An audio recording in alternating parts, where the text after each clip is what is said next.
കൂട്ടുകാരെ നമസ്കാരം, കസിബായിയാണ്. അപ്പോഴേ നമ്മുടെ ചെടികളെല്ലാം ഏകദേശം നശിച്ച് തീരാറായി. അപ്പൊ ഞാൻ വെച്ച് കുറച്ച് ചെടികളൊക്കെ ഇനി നട്ടു തുടങ്ങാൻ കേട്ടോ.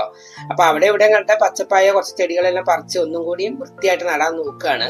അപ്പൊ ആ സമയത്താട്ടോ ഞാൻ നടുന്ന സമയത്ത് എനിക്കൊരു ഐഡിയ തോന്നി. നമ്മുടെ മണി പ്ലാന്റ് ഞാൻ നടുന്ന രീതി നിങ്ങളെ കൂടി ഒന്ന് കാണിച്ചു തരാന്ന്.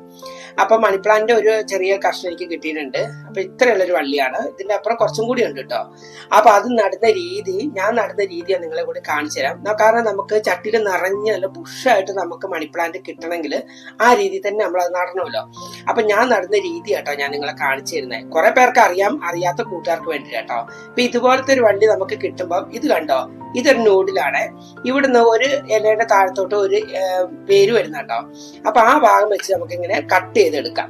ഇതിങ്ങനെ കട്ട് ചെയ്യുന്ന കൊണ്ട് ഗുണം എന്താന്ന് വെച്ച് കഴിഞ്ഞാല് നമ്മൾ ആ വേരും ഇലയും വരുന്ന ആ ഒരു ഭാഗമില്ലേ, അവിടെ നമുക്കൊരു പുതിയ തൈ കിട്ടും കേട്ടോ. അപ്പൊ ഇതിന്ന് ഇതിന്റെ ഇല വെച്ച് ചീഞ്ഞ് നിങ്ങൾ നോക്കണ്ട, അതിപ്പോ അങ്ങ് പോകും. പക്ഷെ അതല്ല, തണ്ട് നല്ല ആരോഗ്യമുള്ള തണ്ട് തന്നെയല്ലേ. അപ്പൊ ആ ഒരു ഭാഗം ഇങ്ങനെ നമ്മൾ കട്ട് ചെയ്ത് എടുത്താൽ അവിടെ നിന്ന് ഒരു തൈ വരും. ഈ വേര് കാണുന്ന ഭാഗത്ത് നിന്ന് ഇവിടുന്ന് കേട്ടോ പുതിയ തൈ വരുന്നത്. അങ്ങനെ നമ്മളിത് കട്ട് ചെയ്ത് വെക്കുമ്പോൾ ഒരു 10 നമ്മൾ വെക്കുമ്പോഴത്തേക്കും ഒരു 10 തൈയല്ലേ വരുന്നത്.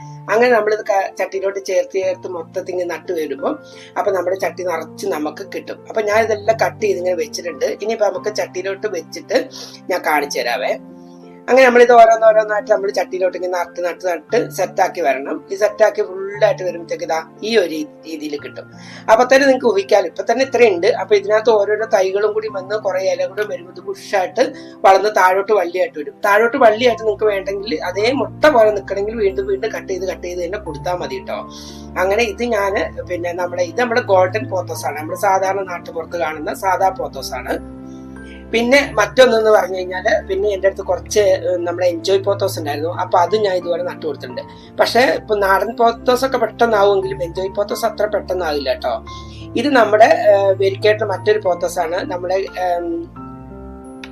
മാർബിൾ ക്വീൻ പോത്തോസ് എന്നിട്ട് അതിന്റെ പറയുന്നത്. അതിന്റെ ഇലയെ കണ്ടില്ല, വൈറ്റ് നിറത്തില്. ഇത് നമ്മുടെ മറ്റൊരു പോത്തോസ് ആണ്. ഇത് എന്റെ കയ്യിലുള്ള ഇതിന്റെ പേരാണ് നിയോൺ പോത്തോസ്. അത് അതിന്റെ ഇലകൾക്കൊക്കെ നല്ല എന്താ പറയാ ഒരു ലൈറ്റ് യെല്ലോ നിറത്തിലാട്ടോ വരുന്നത്.